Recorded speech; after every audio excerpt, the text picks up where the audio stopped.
Wait, wait, wait, wait, wait, wait, wait, wait, wait, wait, wait. What the hell? Get up, get up.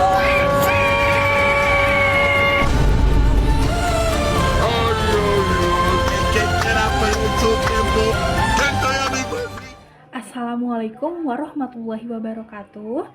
Izin memperkenalkan diri, saya Cindy Febrianita Rahayu dengan NIM 222007 dari kelas 2A. Di video kali ini, saya akan membahas mengenai pentingnya menjaga kebersihan gigi dan mulut pada anak.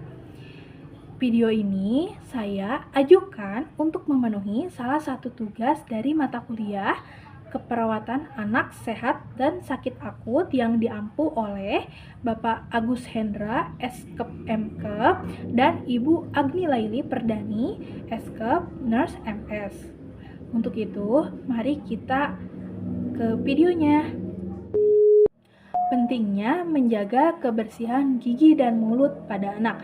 Yang pertama, saya akan menjelaskan mengenai pengertian kebersihan gigi dan mulut. Kebersihan gigi dan mulut adalah suatu keadaan yang menunjukkan bahwa di dalam mulut seseorang bebas dari kotoran seperti debris, plak, dan karang gigi. Plak akan selalu terbentuk pada gigi gerigi dan meluas ke seluruh permukaan gigi apabila seseorang mengabaikan kebersihan gigi dan mulut. Kebersihan gigi dan mulut adalah keadaan yang menunjukkan bahwa di dalam rongga mulut seseorang bebas dari kotoran seperti plak dan karang gigi. Apabila kebersihan gigi dan mulut terabaikan, akan terbentuk plak pada gigi gerigi dan meluas ke seluruh permukaan gigi. Kondisi mulut yang selalu basah, gelap, dan lembab sangat mendukung pertumbuhan dan perkembangbiakan bakteri yang membentuk plak. Lalu, kesehatan gigi dan mulut ialah keadaan sehat dari jaringan keras dan jaringan lunak gigi serta unsur-unsur yang berhubungan dalam rongga mulut yang memungkinkan individu makan, berbicara, dan berinteraksi sosial tanpa disfungsi, gangguan estetik, dan ketidaknyamanan karena adanya penyakit, penyimpanan oklusi, dan kehilangan gigi sehingga mampu hidup produktif secara sosial dan juga ekonomi. Lalu yang kedua, saya akan menjelaskan mengenai tujuan kebersihan gigi dan mulut. Kebersihan gigi dan mulut merupakan tindakan yang bertujuan untuk membersihkan dan menyegarkan gigi dan mulut.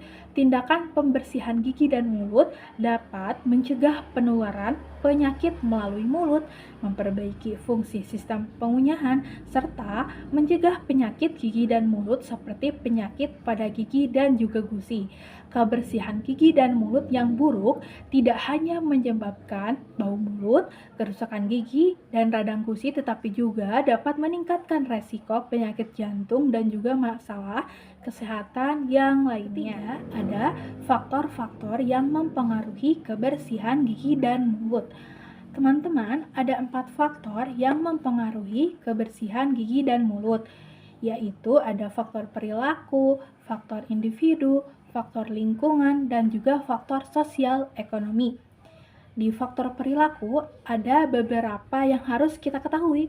Yang pertama ada kebiasaan menyikat gigi, yaitu ada frekuensi. Anak-anak itu, teman-teman, perlu menyikat gigi minimal 2 kali sehari, yaitu setelah sarapan dan juga sebelum tidur.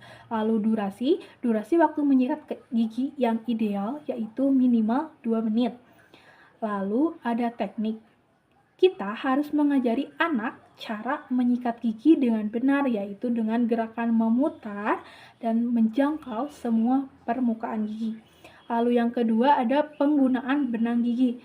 Anak-anak usia 6 tahun ke atas perlu menggunakan benang gigi untuk membersihkan sela-sela gigi yang tidak terjangkau oleh sikat gigi. Yang ketiga ada penggunaan obat kumur. Obat kumur dapat membantu anak-anak untuk membunuh bakteri di mulut dan menyegarkan napas. Pilihlah obat kumur yang sesuai dengan usia anak. Yang keempat, ada pola makan. Berikan anak makanan yang sehat dan juga bergizi, serta batasi konsumsi makanan dan minuman manis dan juga lengket. Yang kelima, mengonsumsi makanan dan minuman. kita harus menghindari memberikan anak makanan dan juga minuman manis sebelum tidur, dan berikan anak air putih yang cukup untuk menjaga mulut tetap lembab. Lalu yang kedua, faktor individu. Di faktor individu ada yang pertama, yaitu usia. Semakin kecil usia anak, maka semakin besar resiko kerusakan gigi. Hal ini karena enamel gigi anak masih belum kuat dan rentan terhadap asam. Lalu ada genetik. Beberapa anak secara alami lebih rentan terhadap kerusakan gigi karena genetik. Yang ketiga ada kondisi medis. Kondisi medis tertentu seperti diabetes dapat meningkatkan resiko kerusakan gigi pada anak. Yang ketiga ada faktor lingkungan. Ada dua yang harus kita ketahui di faktor lingkungan, yaitu yang pertama, akses ke air bersih dan sikat gigi. Pastikan anak itu memiliki akses yang mudah ke air bersih dan sikat gigi yang sesuai dengan usianya. Lalu yang kedua, ada tingkat fluorida dalam air. Fluorida membantu memperkuat gigi dan mencegah kerusakan gigi. Gunakan pasta gigi yang mengandung fluorida untuk anak-anak. Lalu yang keempat itu ada faktor sosial ekonomi. Yang pertama itu ada tingkat pendidikan orang tua. Nah, orang tua itu dengan tingkat pendidikan yang lebih tinggi umumnya memiliki pengetahuan dan kebiasaan yang lebih baik dalam menjaga kebersihan gigi dan mulut pada anak. Lalu yang kedua ada status sosial ekonomi keluarga. Keluarga dengan status sosial ekonomi yang lebih rendah mungkin memiliki akses yang lebih terbatas ke perawatan kesehatan gigi dan mulut pada anak. Selanjutnya yang keempat ada fungsi mekanis dari makanan yang dimakan dalam menjaga kebersihan gigi dan mulut. Nah, teman-teman, ada beberapa jenis makanan yang memiliki fungsi mekanis dalam membantu menjaga kebersihan gigi dan mulut. Yaitu yang pertama ada makanan berserat. Pada makanan berserat, ada dua makanan yang bagus untuk membantu membersihkan gigi dan mulut, yaitu ada sayuran dan buah-buahan. Yang pertama, sayur-sayuran seperti wortel, seledri, dan mentimun itu memiliki tekstur yang keras dan berserat. Saat dikunyah, serat-serat itu dapat membantu membersihkan plak dan sisa makanan yang menempel pada gigi. Lalu yang kedua ada buah-buahan. Buah-buahan seperti apel, pir, dan jambu air juga memiliki tekstur yang keras dan berserat. Selain itu, buah-buahan ini juga mengandung air yang tinggi sehingga dapat membantu meningkatkan produksi air liur. Air liur membantu membersihkan mulut dan menetralisir asam yang dihasilkan oleh bakteri di mulut. Kemudian yang kedua ada makanan keras dan renyah.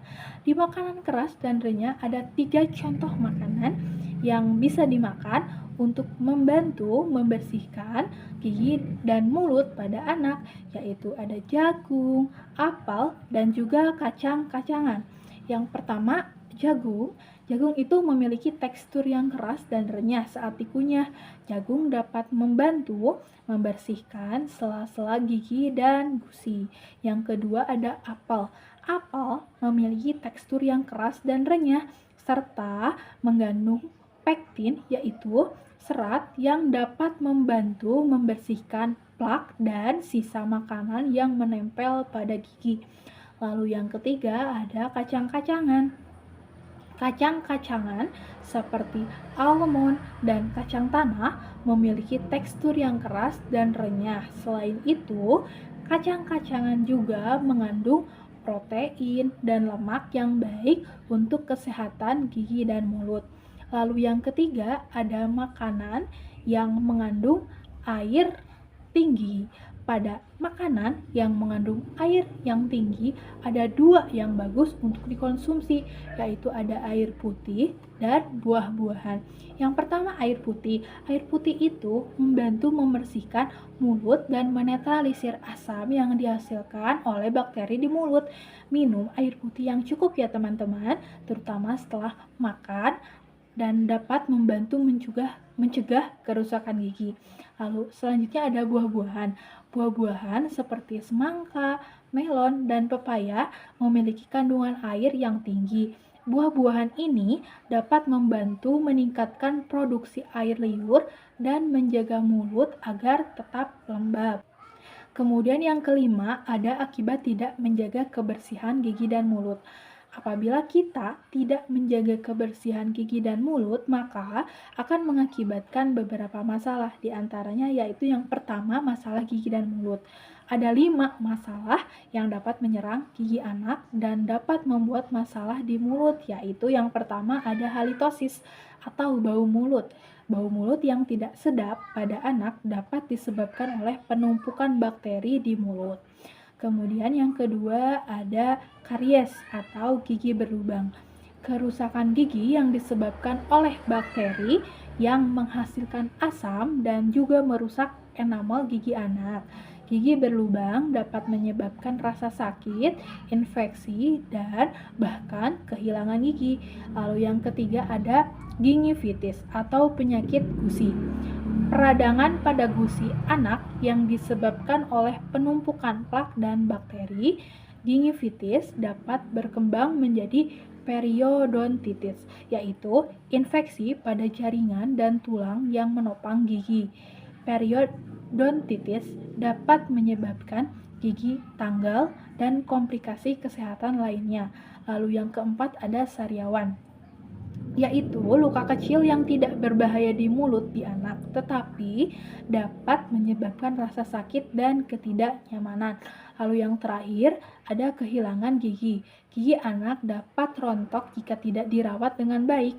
Kehilangan gigi pada anak dapat mengganggu kemampuan mereka untuk makan, berbicara, dan tersenyum.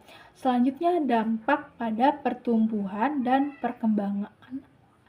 Ada 4 dampak yang bisa mengganggu pertumbuhan dan perkembangan pada anak, yaitu yang pertama ada nyeri dan ketidaknyamanan rasa sakit dan ketidaknyamanan akibat masalah gigi dan mulut. Dapat mengganggu tidur, makan, dan belajar pada anak. Lalu yang kedua ada kesulitan makan. Anak-anak dengan masalah gigi dan mulut mungkin kesulitan makan makanan tertentu, terutama makanan yang keras atau pedas. Hal ini dapat menyebabkan kekurangan nutrisi dan memengaruhi pertumbuhan dan perkembangan pada anak. Lalu yang ketiga ada penurunan berat badan. Anak-anak itu dengan masalah gigi dan mulut mungkin mengalami penurunan berat badan karena kesulitan makan. Lalu yang terakhir ada infeksi. Infeksi pada gigi dan mulut pada anak dapat menyebar ke bagian tubuh lain dan dapat menyebabkan komplikasi yang serius. Kemudian ada dampak psikologis dan sosial. Apabila kita tidak bisa menjaga gigi dan mulut, maka akan berdampak pula ke psikologis dan juga sosial seorang anak. Ada 3 dampak yang dapat terjadi, yaitu yang pertama, kepercayaan diri rendah. Masalah gigi dan mulut seperti bau mulut dan gigi yang tidak rapi dapat menurunkan kepercayaan diri dan membuat mereka sulit bersosialisasi. Lalu, penindasan. Anak-anak dengan masalah gigi dan mulut mungkin menjadi korban penindasan oleh teman-temannya. Kemudian, kesulitan berbicara. Sariawan dan masalah gigi dan mulut lainnya dapat membuat anak kesulitan berbicara dengan jelas. Kemudian yang keenam ada cara membersihkan gigi dan mulut. Saya akan menjelaskan mengenai langkah-langkah membersihkan gigi dan mulut yang baik dan benar pada anak. Ada 3 cara yang bisa kita lakukan, yaitu yang pertama, menyikat gigi. Nah, teman-teman, supaya kita bisa membersihkan gigi dan mulut dengan benar, maka ada 5 syarat yang harus kita penuhi, yaitu pilih sikat gigi yang sesuai dengan usia anak.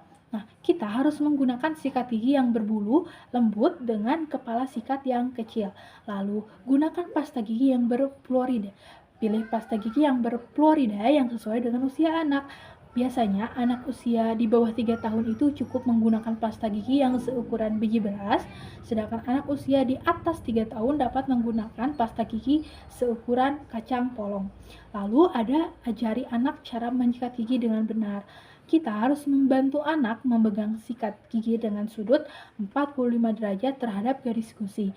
Lalu sikat gigi dengan gerakan memutar yang lembut di semua permukaan gigi termasuk permukaan depan, belakang, dan atas, dan juga pastikan harus disikat dengan lidah anak-anak. Kemudian sikat gigi selama 2 menit. Kita harus menggunakan timer untuk membantu anak menyikat gigi selama 2 menit penuh. Yang terakhir itu ada sikat gigi 2 kali sehari. Kita harus menyikat gigi setelah sarapan dan sebelum tidur. Kemudian yang kedua ada menggunakan benang gigi. Nah, teman-teman, agar gigi dan mulut lebih bersih, maka kita harus bisa menggunakan benang gigi. Untuk menggunakannya ada 3 langkah yang bisa kita lakukan, yaitu mulai menggunakan benang gigi saat anak berusia 2 tahun. Gunakan benang gigi ini khusus untuk anak yang lebih tipis dan mudah digunakan. Lalu, ajari anak cara menggunakan benang gigi dengan benar. Putar sekitar setengah inci benang gigi di sekitar jari tengah masing-masing tangan. Gunakan benang gigi dengan gerakan maju mundur lembut untuk membersihkan sela-sela gigi. Lalu yang ketiga ada gunakan benang gigi sekali sehari. Biasakan anak itu menggunakan benang gigi sebelum tidur. Kemudian ada cara berkumur dengan obat kumur. Ada 3 cara yang bisa kita lakukan untuk berkumur dengan obat kumur yang bisa digunakan, yaitu yang pertama, pilih obat kumur yang bebas alkohol dan sesuai dengan usia anak. Anak usia 6 tahun ke atas itu dapat menggunakan obat kumur loh teman-teman dengan pengawasan orang tua. Yang kedua, ajari anak cara berkumur dengan obat kumur dengan benar. Nah, berikan anak obat kumur sebanyak 1 sendok makan dan minta mereka berkumur selama 30 detik. Dan pastikan anak tidak menelan obat kumur. Lalu yang ketiga, gunakan obat kumur sekali sehari. Biasakan anak berkumur dengan obat kumur setelah menyikat gigi di malam hari. Yang terakhir, ada cara menggosok gigi yang benar. Nah, teman-teman, tata cara menggosok gigi yang baik dan benar itu yaitu yang pertama, kita genggam sikat gigi dan letakkan pasta gigi di atas sikat giginya. Lalu, sikatlah gigi dengan gerakan melingkar selama 20 detik setiap bagian. Apabila sudah, maka kita berkumur secukupnya dengan air bersih untuk membersihkan gigi. Lalu gigi pun kembali bersih, bebas dari bakteri. Gigi bersih, senyum pun cerah. Jadi, dapat disimpulkan bahwa menjaga kebersihan gigi dan mulut itu sangat penting untuk kesehatan secara menyeluruh. Karena dengan menjaga kebersihan gigi dan mulut dapat meningkatkan rasa percaya diri pada anak, lalu dapat membuat anak-anak merasa lebih nyaman, serta bisa juga mencegah penularan penyakit dan sebagainya. Dan salah satu cara untuk membuat gigi dan mulut itu tetap menjadi bersih yaitu dengan melakukan gosok gigi atau sikat gigi yang baik dan benar. Nah, teman-teman, menjaga kebersihan gigi dan mulut itu adalah investasi bagi masa depan agar tetap bisa tersenyum dengan cerah. Untuk itu, yuk mari kita jaga senyuman cerah kita dengan cara merawat atau membersihkan gigi dengan baik dan benar. Sekian video dari saya. Wassalamualaikum warahmatullahi wabarakatuh.